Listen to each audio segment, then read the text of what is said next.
Olvídate de las sociedades secretas. Olvídate de los Illuminati y los símbolos ocultos en billetes del siglo pasado. La verdadera conspiración no se esconde en libros polvorientos. Se aprueba a plena luz del día en un parlamento. Hoy te vamos a demostrar cómo el Estado de Israel ha construido la maquinaria de control perfecta.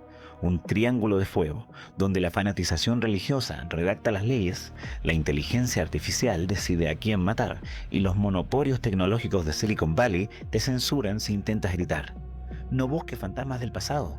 El nuevo orden mundial se está programando hoy, en tiempo real, y Palestina es su laboratorio de pruebas. Soy Dani y esto es Bienvenidos a la Realidad.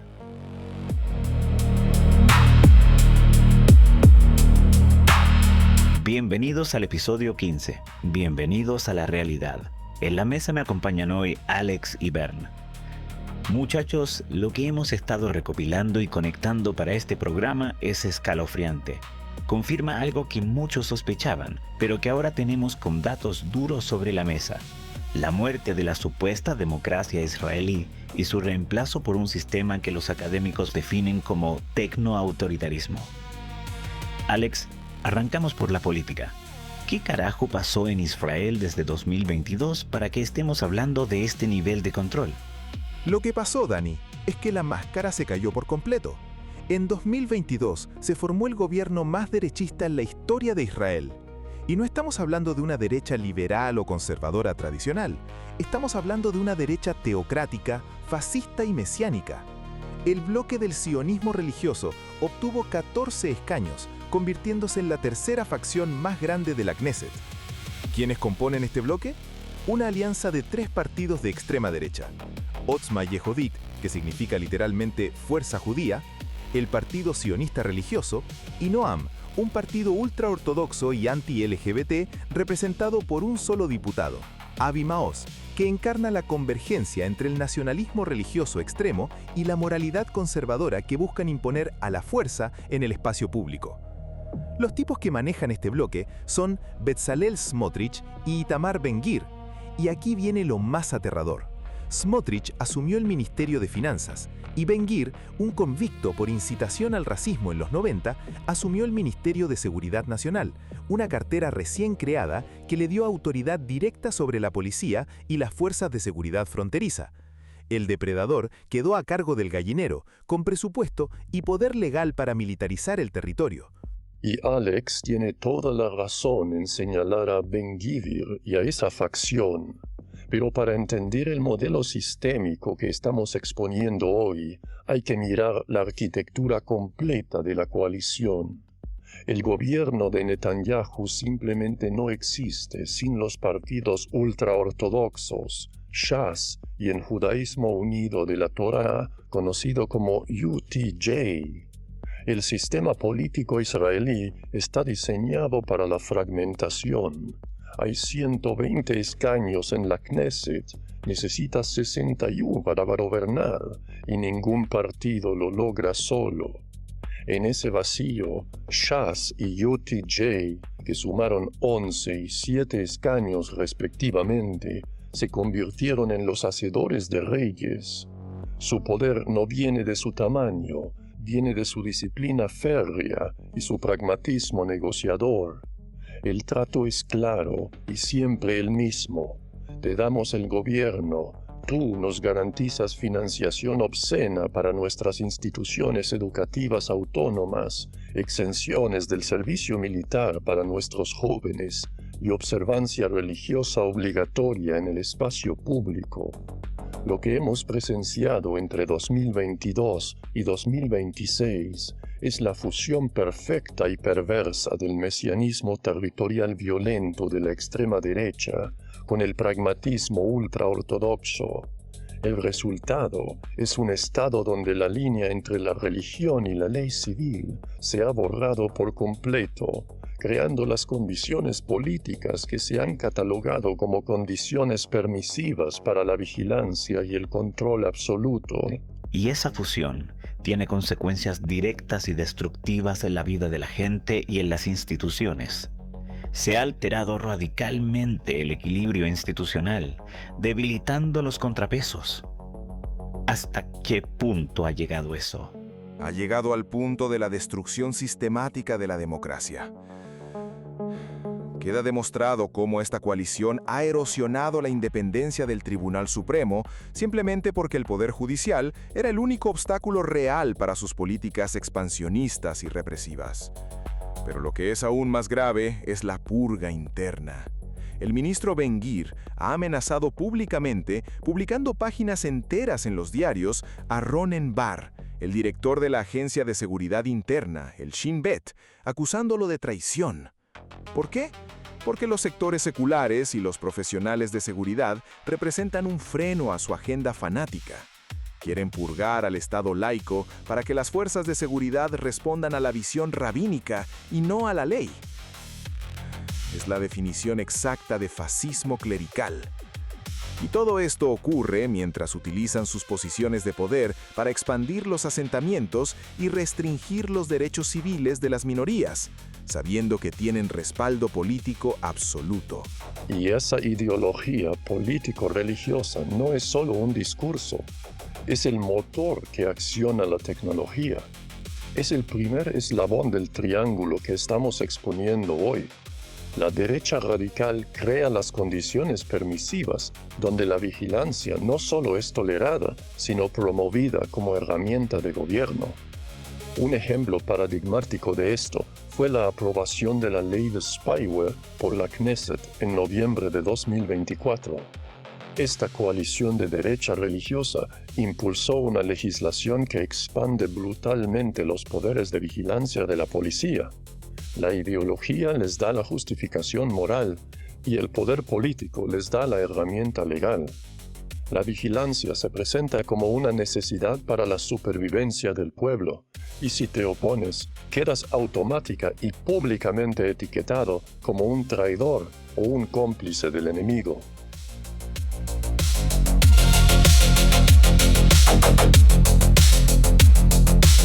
Y de ese primer eslabón pasamos al segundo, que es el que me pone los pelos de punta.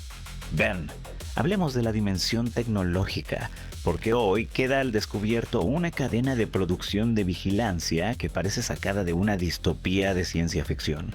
Empecemos por la unidad 8200. ¿Qué es y por qué es tan crucial para entender el control global? La unidad 8200 de las Fuerzas de Defensa de Israel es la Agencia de Inteligencia de Señales, el equivalente a la NSA estadounidense, pero con una diferencia abismal y fundamental. Funciona como la mayor incubadora de talento tecnológico y de empresas del país. Es una pipeline militar tecnológica.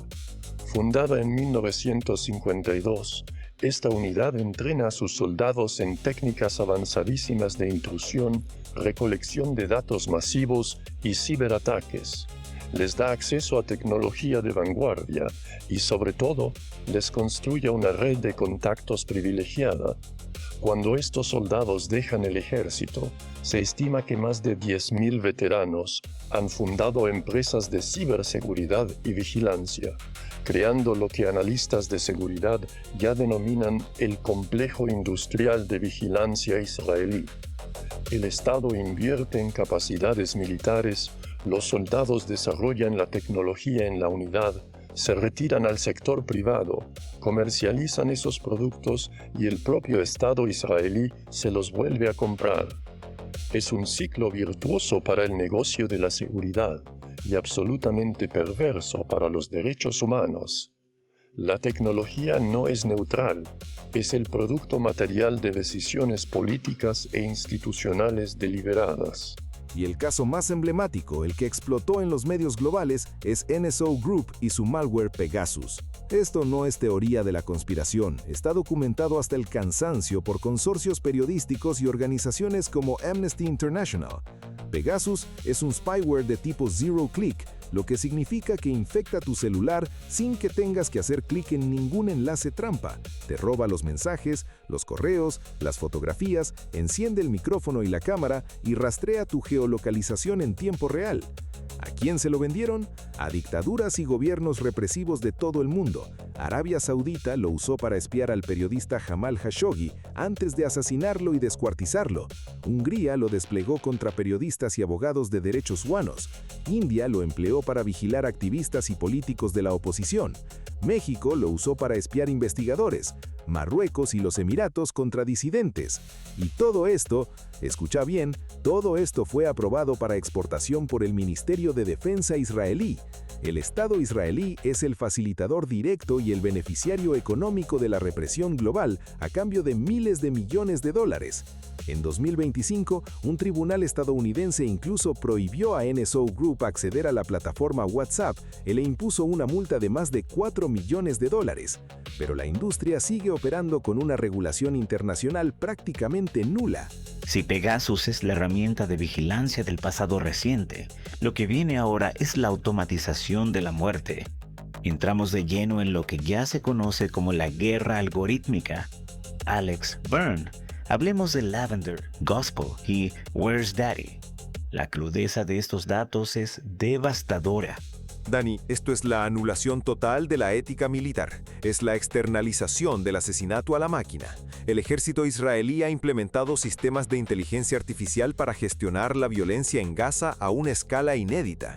Tenemos 3 sistemas principales. Primero, Lavender. Es un sistema que utiliza algoritmos de aprendizaje automático aplicados a datos de vigilancia masiva para identificar y marcar a personas como objetivos potenciales de asesinato. Segundo, Gospel. Hace lo mismo pero con infraestructura. Genera automáticamente objetivos de edificios e instalaciones para bombardear basándose en datos de inteligencia. Y tercero, el más siniestro de todos, un sistema llamado Where's Daddy, que traducido significa ¿dónde está papá? Este sistema rastrea a los individuos marcados por Lavender hasta sus domicilios para facilitar y ejecutar los ataques cuando se encuentran en casa, es decir, cuando están con sus familias, con sus hijos. El dato escalofriante y fundamental aquí es la reducción drástica y criminal del escrutinio humano. Según las fuentes de inteligencia, los oficiales que revisan los objetivos generados por la IA dedican a esa verificación solo segundos. Tiempo insuficiente para verificar la validez de la designación algorítmica, para saber si hay civiles adentro o si es un falso positivo. Un algoritmo opaco, una caja negra que nadie puede auditar externamente, decide que alguien es un combatiente y un humano simplemente presiona el botón. ¿Quién es responsable cuando un algoritmo comete un error? ¿Cuál es el umbral aceptable de falsos positivos en un sistema que marca personas para ser asesinadas? El tecnoautoritarismo ha logrado deshumanizar completamente al palestino, reduciéndolo a un dato, a un punto en una pantalla, a un riesgo estadístico calculado por una máquina. Es la violencia algorítmica evadiendo cualquier mecanismo tradicional de rendición de cuentas. Y toda esta tecnología, todo este desarrollo infernal necesita un campo de pruebas. Y la realidad sobre el terreno es brutalmente clara al respecto. Palestina opera como un laboratorio tecnológico. Exactamente. La ocupación de Palestina no es solo un proyecto colonial de despojo territorial, es un negocio inmensamente rentable de investigación y desarrollo. Las tecnologías de vigilancia facial, el reconocimiento de voz masivo, el control de movimiento, todo se prueba en una población sometida bajo ley marcial y ocupación militar. El caso que reveló The Guardian en septiembre de 2025 es la prueba definitiva. Microsoft dio acceso a su plataforma Azure al ejército israelí para la vigilancia masiva de palestinos. Antes de que Microsoft finalmente suspendiera el acceso por la presión de derechos humanos, el sistema recolectaba 1 millón de llamadas por hora. 1 millón de llamadas por hora, acumulando hasta 8,000 terabytes de datos. Es la privatización y la corporativización de la ocupación militar.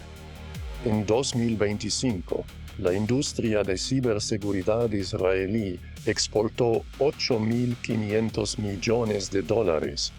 De esos, 1.200 millones corresponden exclusivamente al segmento de vigilancia. Hay más de 300 empresas y 25.000 empleados. En ese mismo año, las empresas israelíes recaudaron 4.400 millones de dólares en 130 rondas de financiación, un incremento del 46% respecto a 2024, marcando la cifra más alta jamás registrada. La inestabilidad regional y el marco político permisivo de la coalición de derecha no son un problema para Israel, son su modelo de negocio. Prueban el arma en Gaza, la empaquetan como producto de ciberseguridad y se la venden al mundo.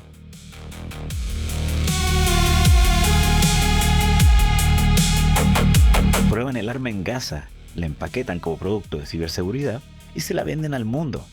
Y mientras nosotros estamos acá hablando, el ciclo no se detiene. La maquinaria sigue procesando datos, marcando objetivos y bombardeando. Es la externalización del horror a la máquina patrocinada por el Estado. Pero tecnología y política por sí solas no pueden sostener este nivel de atrocidad frente a los ojos del mundo entero. Falta un eslabón. Falta la justificación que adormezca la comunidad internacional y que discipline a la sociedad civil. Falta el control de la historia y de la verdad. Exacto. Porque si la gente viera la realidad cruda, sin filtros, el sistema colapsaría. Por eso necesitan dominar lo que vemos, lo que decimos y sobre todo lo que recordamos. Y ese es el tercer vértice de la maquinaria, el más perverso, el que nos toca a todos en nuestra propia pantalla. Tenemos el poder político redactando leyes de control, tenemos la tecnología espiando y matando, pero ¿cómo diablos logran que el mundo acepte este infierno? La respuesta es la narrativa, y eso es exactamente lo que vamos a destrozar en el próximo episodio. No se lo pierdan.